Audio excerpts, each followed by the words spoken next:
Welcome. This is presentation number 9 in our series, Rereading the Fourth Gospel.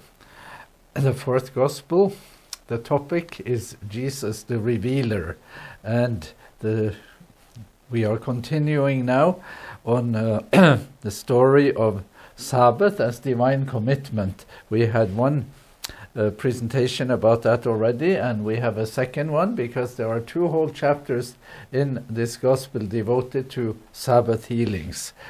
So we have a problem because we are not reading every chapter sequentially. We will return to chapter 6 and intervening chapters, but so this one will be mostly chapter 9. Let's see where we are on the map. So, after this, that's to say the healing on the Sabbath of the man who had been sick for 38 years. After this, Jesus went to the other side of the Sea of Galilee, also called the Sea of Tiberias. So, let's do that on the map. So after this is in Jerusalem, so he will be here, and then he will go here.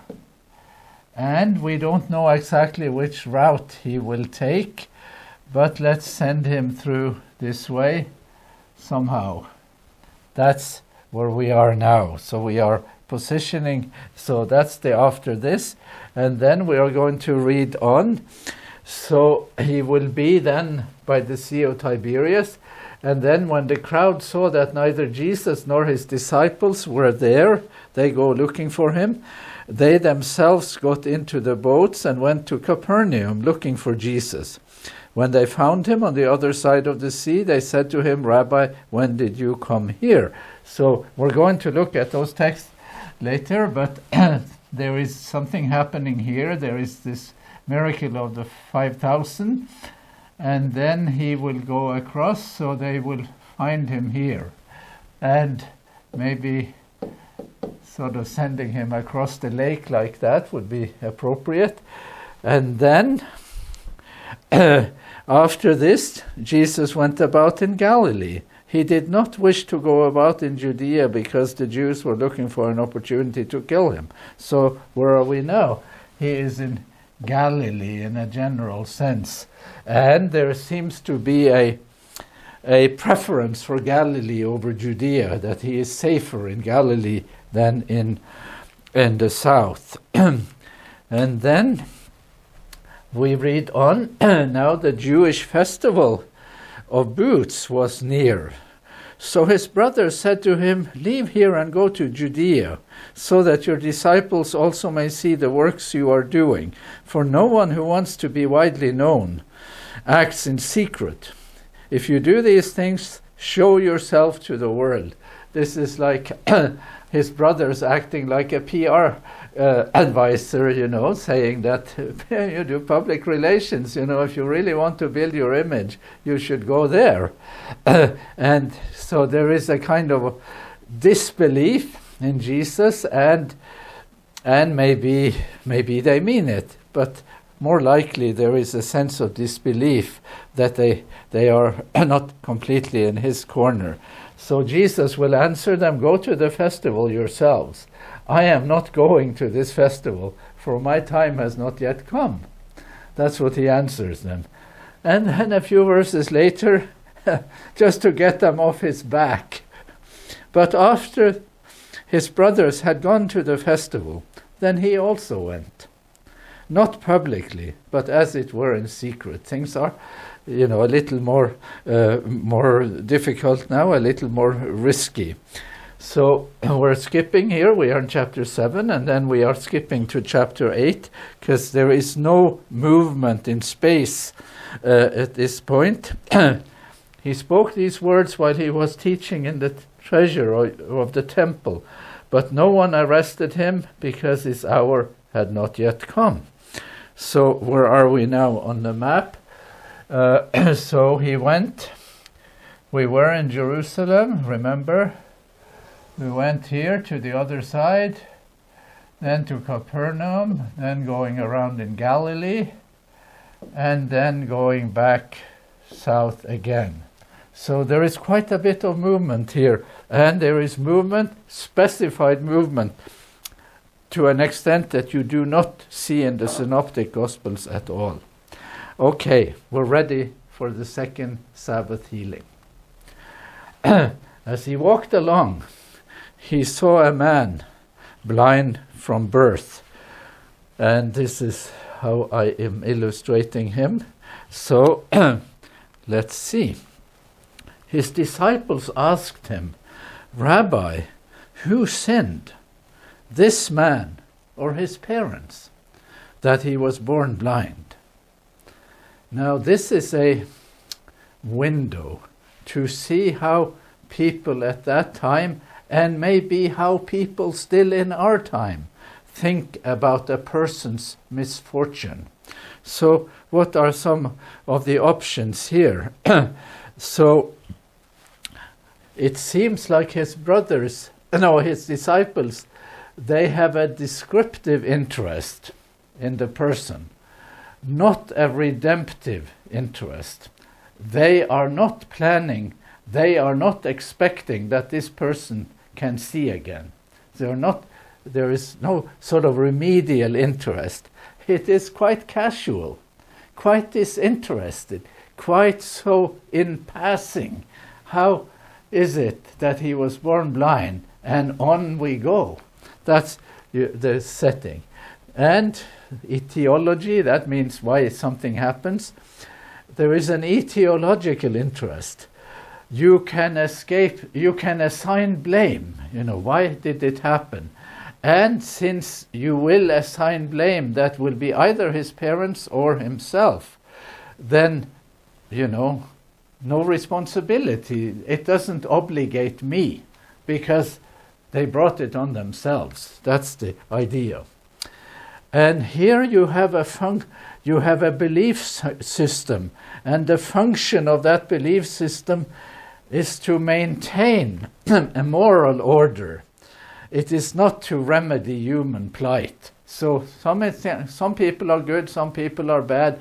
Who sinned that this man was born blind? And so you have a certain order of the world that you can describe, and there is a kind of moral tenor to it, but you have no plans to fix it.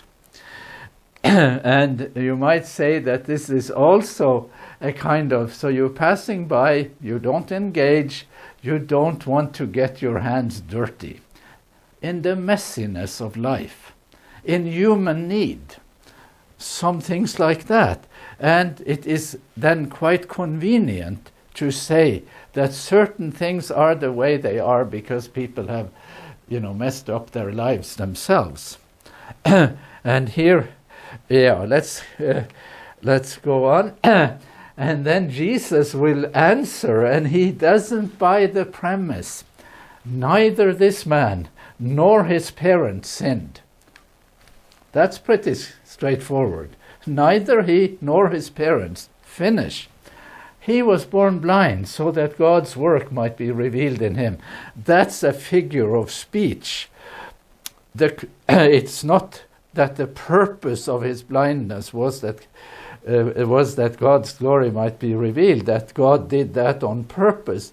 But this is the occasion. The need of this human being creates an opportunity for God's work to be revealed. And this is El Greco's depiction. That's probably the most famous depiction of the healing of the blind man. So, and then Jesus will have a sort of vocational vision that he will outline. We must work the works of him who sent me while it is day. Night is coming when no one can work. As long as I am in the world, I am the light of the world. So the we form here, the plural, means that Jesus is trying to enlist his disciples to be part of illuminating the world with a remedial vision, not just description, not just assigning blame, as it were. So there we are, and we have another illustration. When he had said this, he spat on the ground and made mud with his saliva, and spread the mud on the man's eyes, saying to him, "Go wash in the pool of Siloam," which means sent. Then he went and washed and came back, able to see. And let's find this also, because there is a spot on the map, because these things aren't taken totally out of, thin air. So where is the pool of Siloam? It really exists. There is such a pool. It's here. And you can still find it today, or it has been excavated today.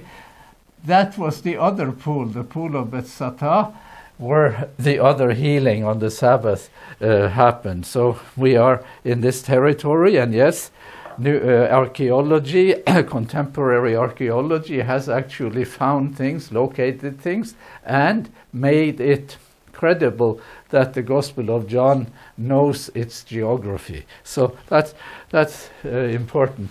And here let's just look at the pool of Siloam, the way it appears now in its excavated state, and lots of tourists go there to see it.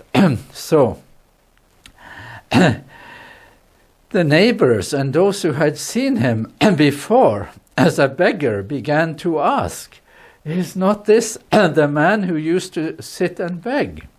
Some were saying it is he. Others were saying, "No, but it is someone like him." He kept saying, "I am the man." So this is beginning, the plot is thickening now, and this is a pattern in the Gospel of John. Jesus will do something, there will be an action, and then people will respond to it. There will be a reaction. And if you want to sort of look in the proportion of things, the action is big, but the reaction is much bigger. The story is actually more about how people reacted. Now, there is something to be gained from looking at more closely at this, because what about it?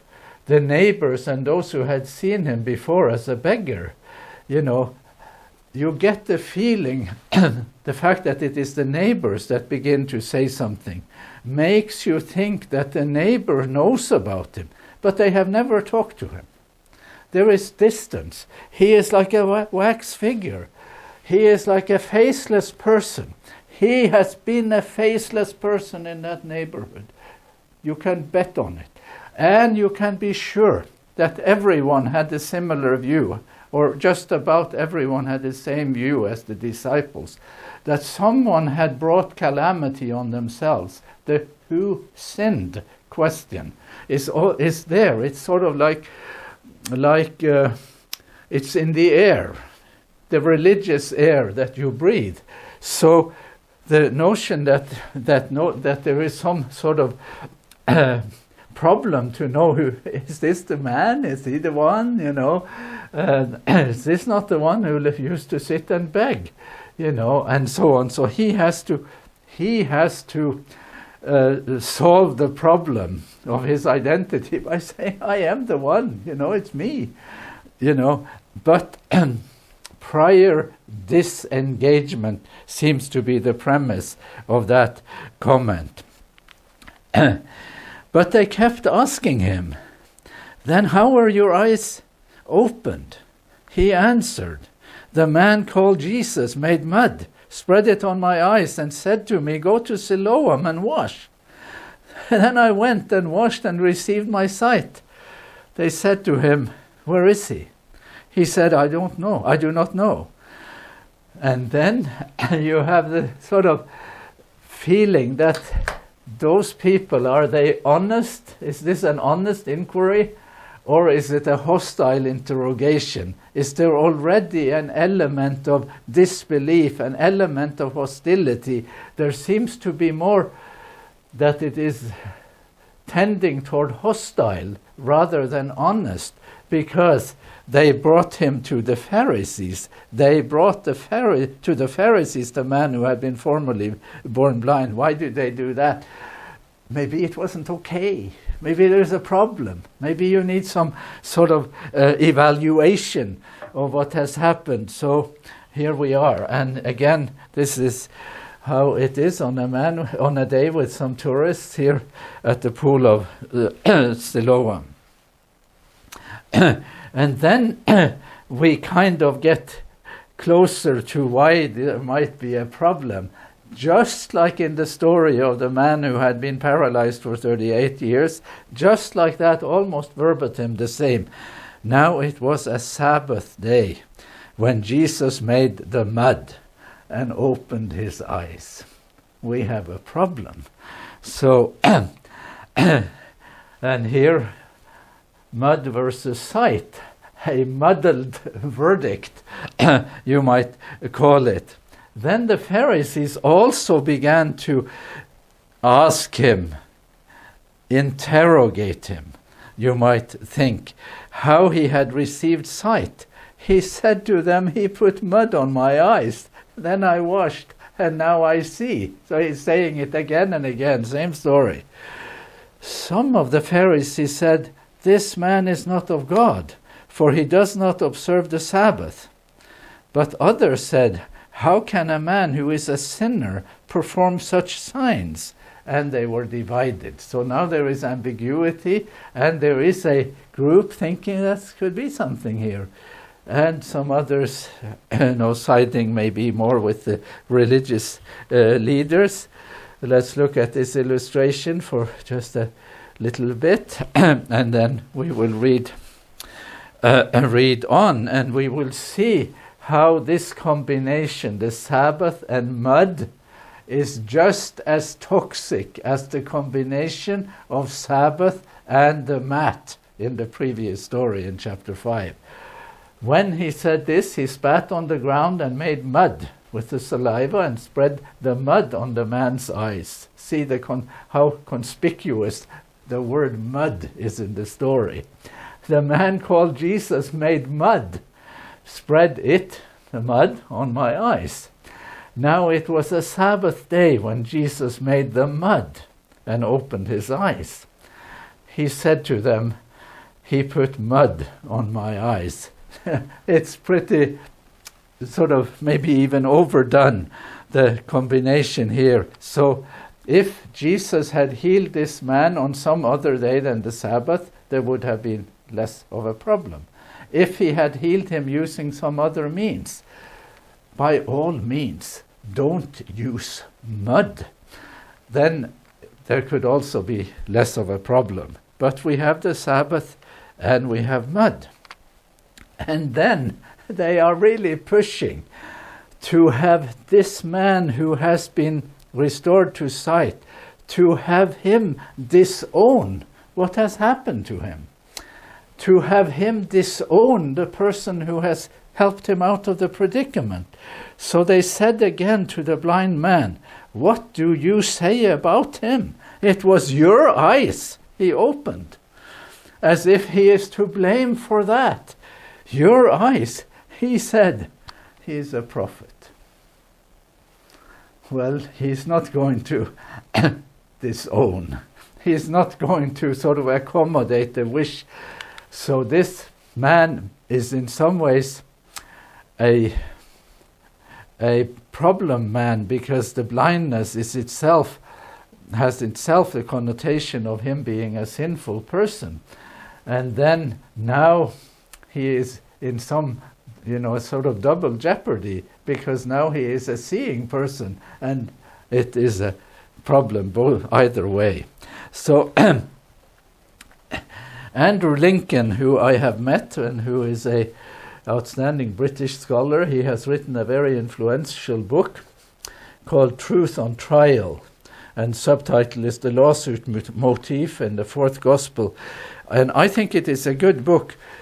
I recommend it, even though I do not think that he fully understands the depth of the so-called lawsuit motif in this gospel. I think he underprojects it. There is more to it than he makes of it. But let's say that there is a kind of trial going on here. And the man who has been born blind, he is now on trial.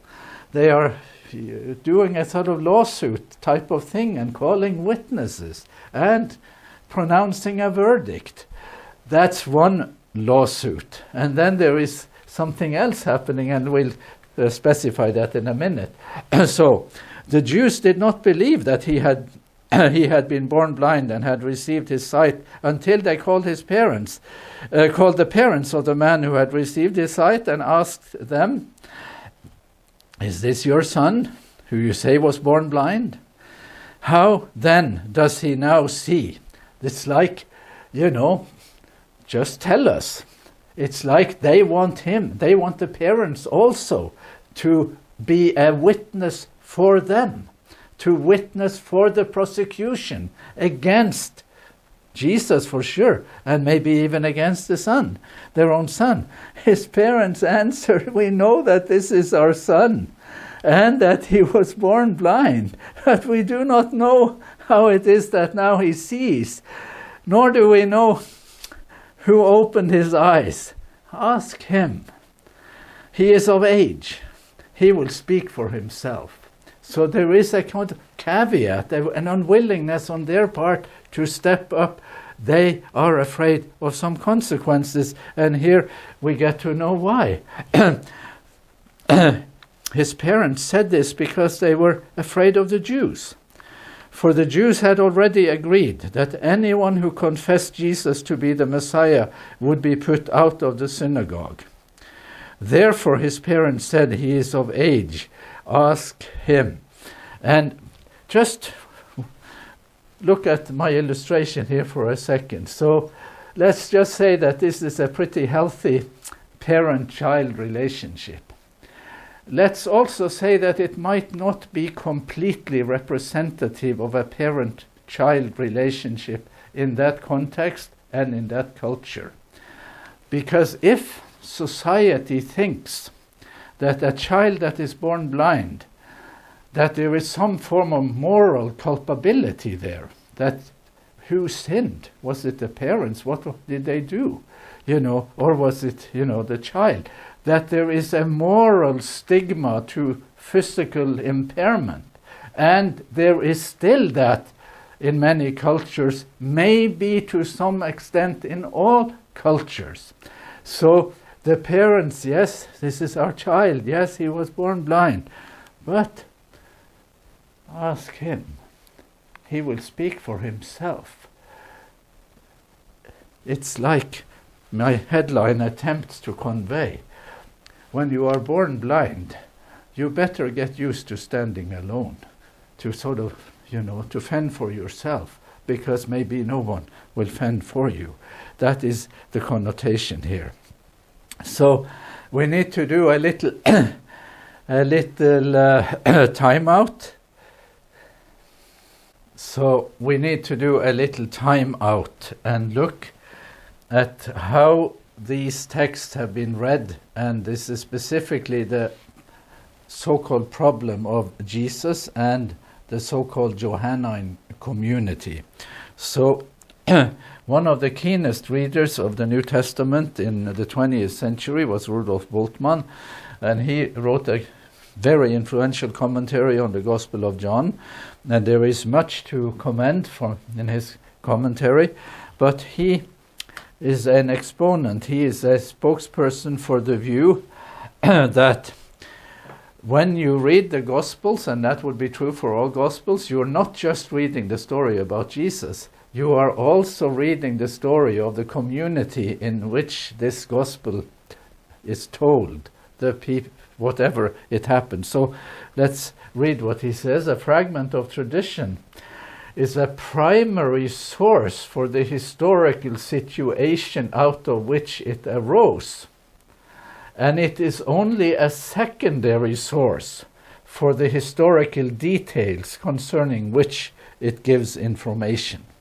Now I'm going to explain that, what he is saying there, by this illustration.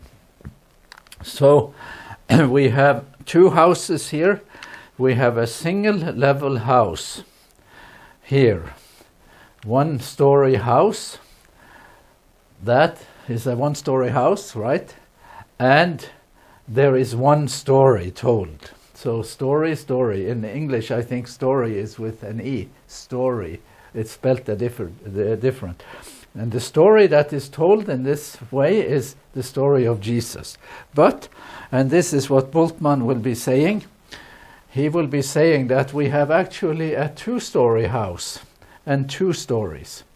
We have the story on the ground floor of Jesus, and on the second floor we have the story of the Johannine community, the people who tell us the story. And both of these stories are in the Gospels. Matthew, yes, and John, yes. Two-story houses. And which of the stories is the dominant one? You have less to say about this story, and there is more about that, the story of the Johannine community. Now, this view has been hugely influential among scholars, readers of the fourth gospel especially, and one of the books that was the most influential book there is the book by J. Lewis Martin. Here he is, this man, a very brilliant man, a very likable person. I have seen him in person, and I have benefited from some of his writings. But he wrote this book, the History and Theology of the Fourth Gospel, in 1968, and everyone said, this is amazing, this is really wonderful. So what does he say? He does say, like Bultmann, that the Gospel of John is less the story of Jesus than the story of the Johannine community. And this community had a sectarian character. It was at the periphery of the Christian movement. And the Gospel describes the trials of this community and not simply challenges faced by Jesus. So Lou Martin reads the story of the man born blind, not as a person in the time of Jesus who is restored to sight, but as someone in the Johannine community, in some community where there is a Jewish believer who is spiritually blind because he doesn't believe in Jesus, and then he is somehow illuminated and comes to believe in Jesus, and the synagogue doesn't like it that he believes in Jesus, so there is a threat of expulsion from the synagogue. Expulsion from the synagogue is, in this view, a late phenomenon, describing the threat to Jewish believers in Jesus in the late first century. It's not something that happens in the time of Jesus. I'm sorry that I have to bother people with this view. Many people who are sort of traditional readers of the New Testament may never have heard of it, but it is very influential in some circles. So the evidence for it is that first, this text here, that the parents were afraid of being expelled from the synagogue. Later, it says more about the same. Many, even of the authorities, believed in him, but because of the Pharisees, they did not confess it, for fear that they would be put out of the synagogue. Same term. They will put you out of the synagogue, Jesus says in his farewell speech. Indeed, an hour is coming when those who kill you will think that doing so they are offering worship to God. So, what have they said? So there is a story that after the fall of Jerusalem, when Jews were dispersed, the Romans took over, there was no temple anymore, the synagogue was the center of worship. Then some rabbis convened in the year AD 90, and they said that, and they created a kind of curse on those who would believe in Jesus, supposedly. For persecutors, let there be no hope. and the dominion of arrogance do thou speedily root out in our days. And let the Notzirim, that should be with the English spelling, Notzirim, that means the Nazarenes, those who believe in Jesus, and the Minim, the heretics, let them perish in a moment, let them be blotted out of the book of life, and let them not be written with the righteous. Blessed art thou, O Lord, who numberest the insolent. So here is the idea that the term aposynagogos, be expelled from the synagogue, is something that happened in real history. It was formalized toward the end of the 1st century, and it was a curse read in the synagogue against Jews who had started believing in Jesus. This was very influential. And I will just say and present just one piece of evidence. It isn't true. But it took hold of the scholarly community just like this was the gospel truth. And so this diminishes what happens on the first floor, and it moves the action to what happens on the second floor, to what sort of ostensibly happens on the second floor. And I'm going to just quote Daniel Boyarin. Daniel Boyarin is one of the most clever people in theology in the U.S. today. He is a teacher, professor at Berkeley, and he is an expert on early Christianity and Judaism of the time of Jesus. And he calls this pickling a red herring. A red herring is something that has nothing to do with the subject. And when you pickle a red herring, that is you preserve a red herring. You get the idea that it's a play on words. So he says that this curse, the Birkat HaManim, is not mentioned in the Mishnah.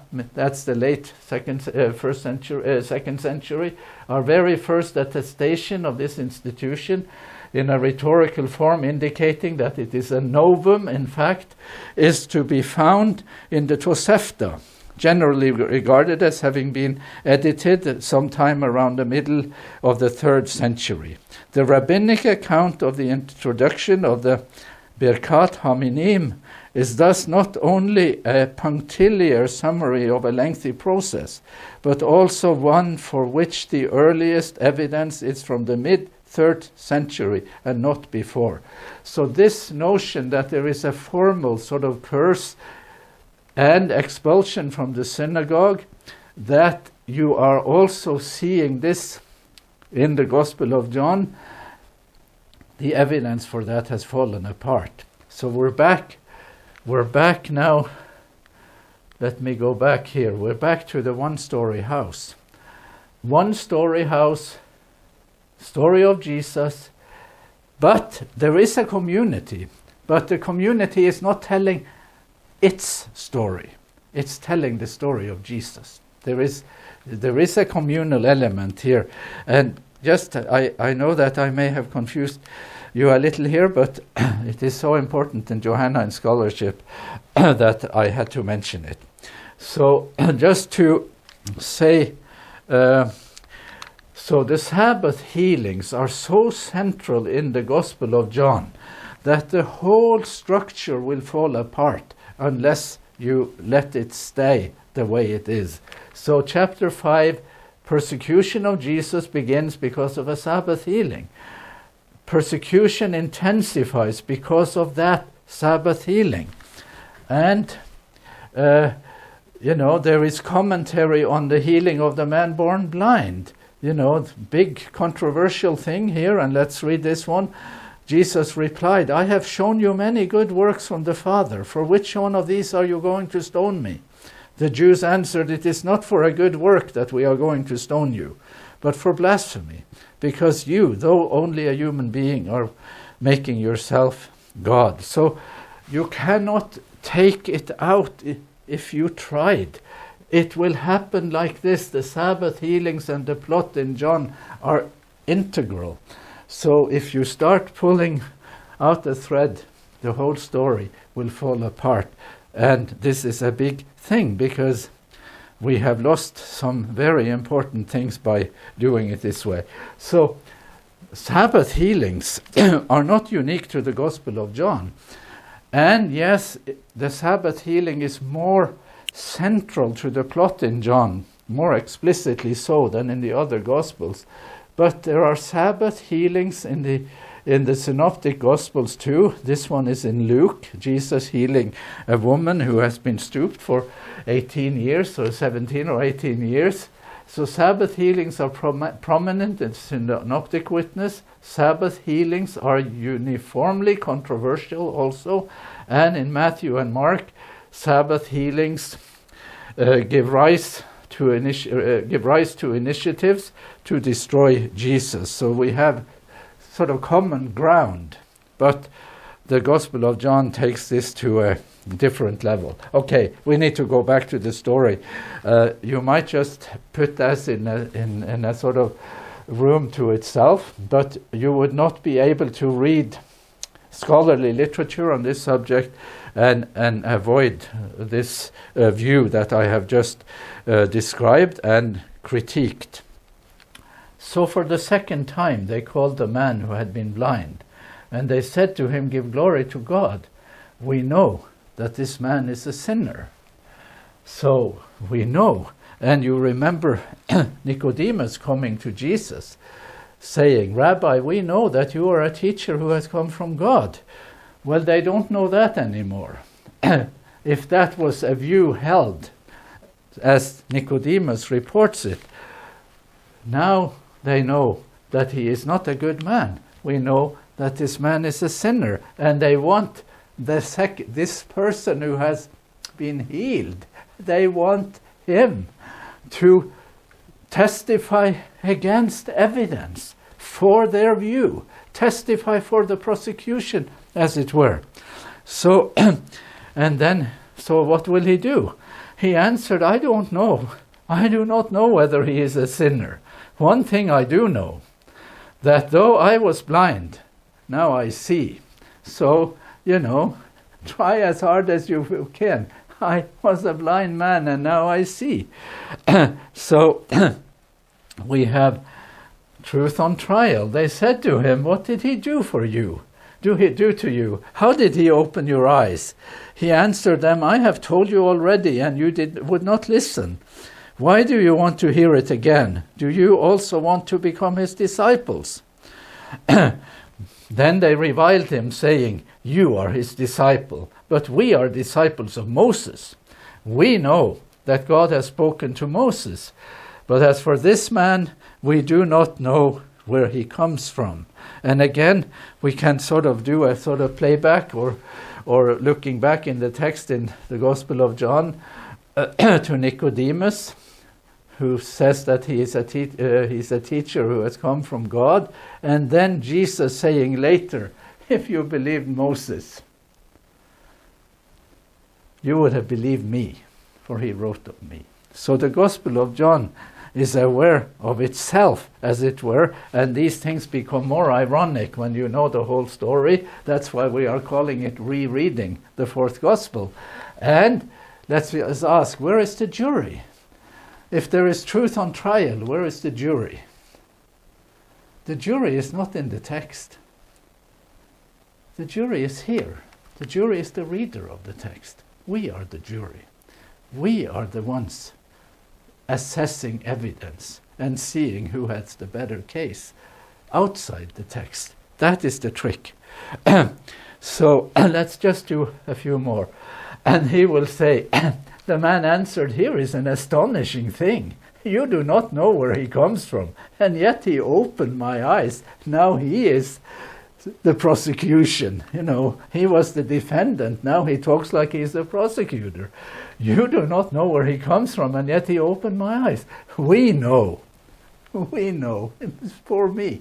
We know that God does not listen to sinners, but he does listen to one who worships him and obeys his will. Never since the world began has it been heard that anyone opened the eyes of a person born blind. If this man were not from God, he could do nothing. Wow, talk about testimony. And so let's take it here, because this is so intriguing for the composition. So, what has happened to this man? How has the Gospel of John sort of prepared us for it?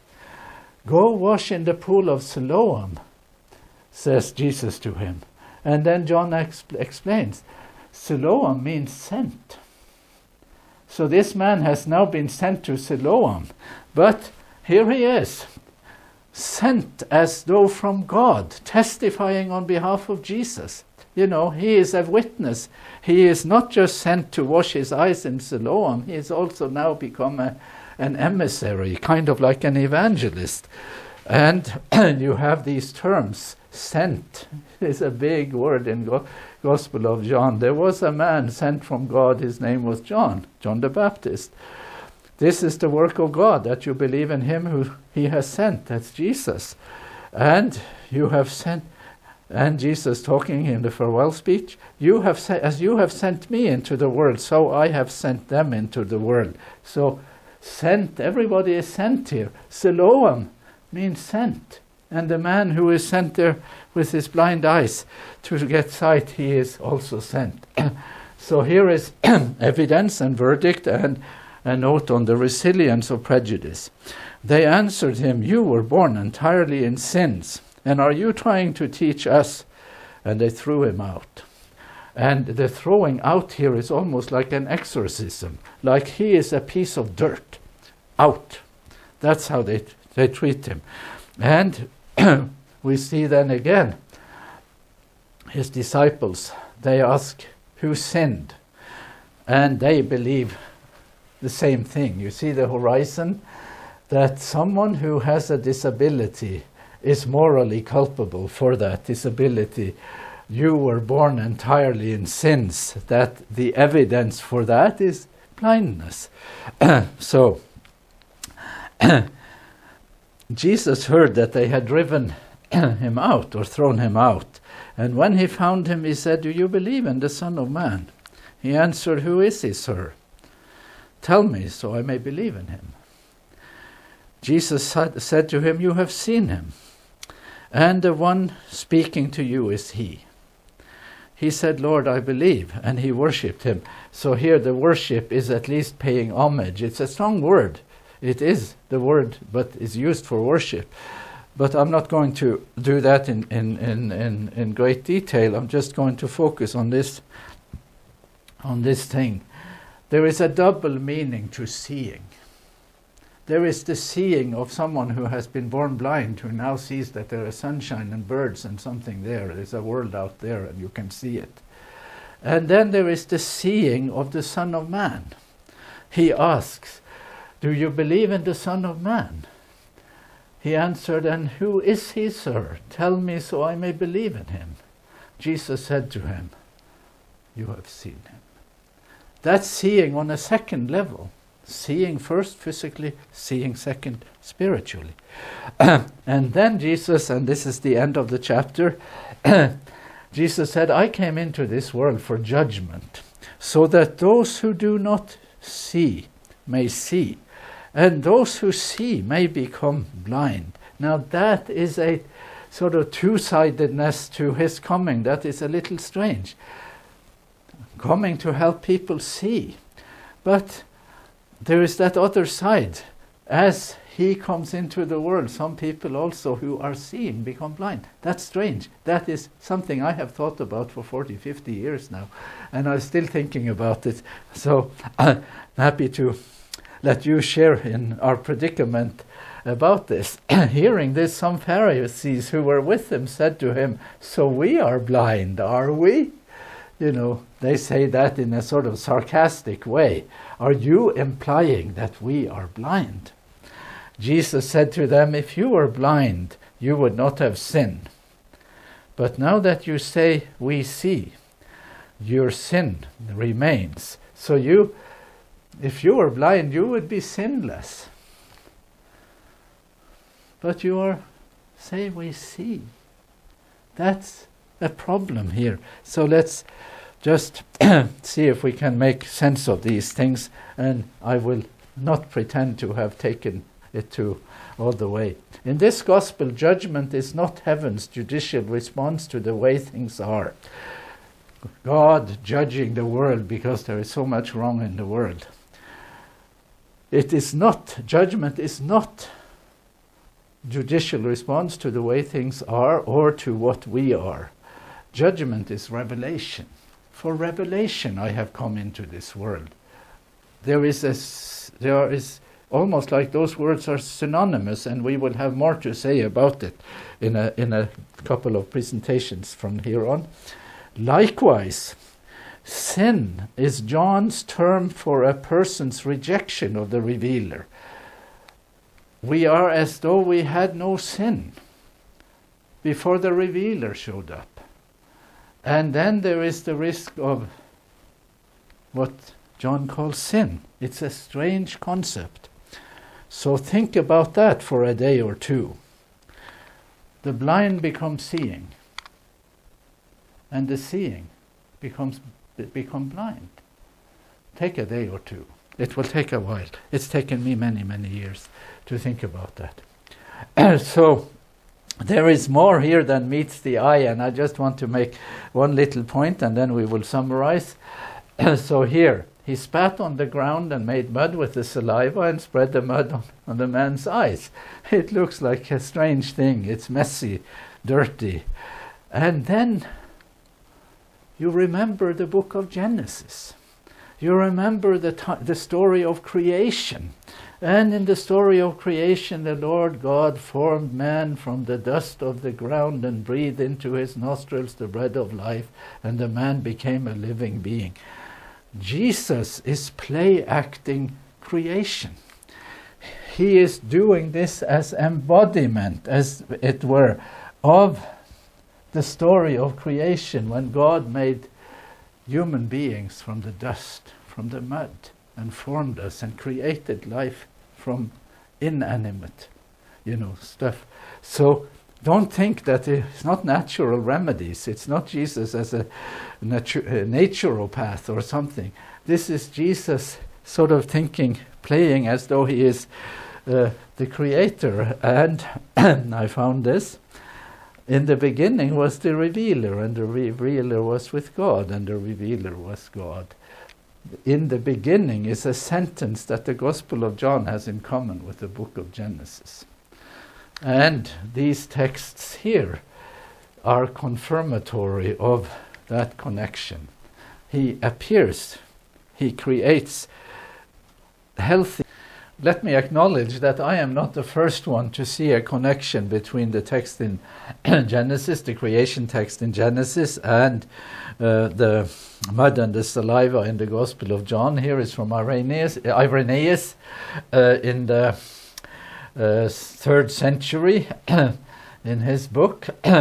Wherefore also the Lord spat on the ground and made clay and smeared it upon the eyes, pointing out the original fashioning of man, how it was effected, and manifesting the hand of God to those who can understand by what hand man was formed out of the dust. So there is a connection between the story in the Gospel of John and the story of creation. And here I have a snippet of Michelangelo's depiction of the creation in the Sistine Chapel. So that connection is established, and also the case for Sabbath as divine commitment.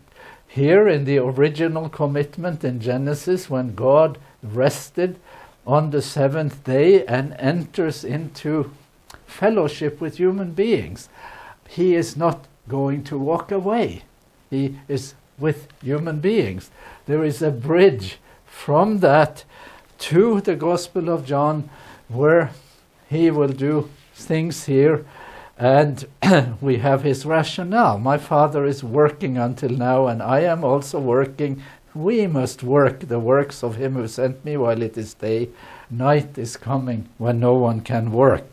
And the common term for these two Sabbath visions is Sabbath as divine commitment, and more that, much more that, than Sabbath as divine commandment, although I shall not rule that out. Sabbath healings in review. By healing electively on the Sabbath, twice in this gospel, Jesus makes the Sabbath proof of God's commitment.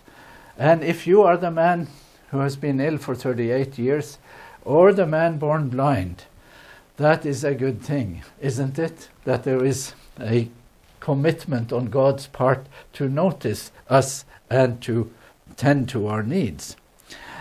Jesus does not see the world as the world is seen by religious leaders in his time, and even by his disciples, who looks at the world and asks, who sinned? Was it him? Was it his parents?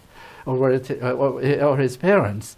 And how people even in our time, and even in our various cultures to varying degrees, tend to see the world and to pass it by and just take a descriptive interest in it. The second Sabbath healing restores sight to a blind man in a twofold sense. He is enabled to see like others, to see the physical world. And he is enabled to see what seeing people miss, to see the revealer. That is to see in the spiritual sense. The Sabbath healings in John, they are integral to the plot and fully accounted for in a single level reading. That is very important. Much of the point of what we are doing here would be weakened seriously by the unnecessary two-level reading. A sign is more than a miracle. It is a signifier of meaning.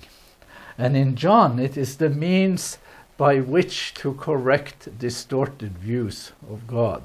That's what the sign will do. John's view of judgment, this is something we will return to. His view of judgment is unique.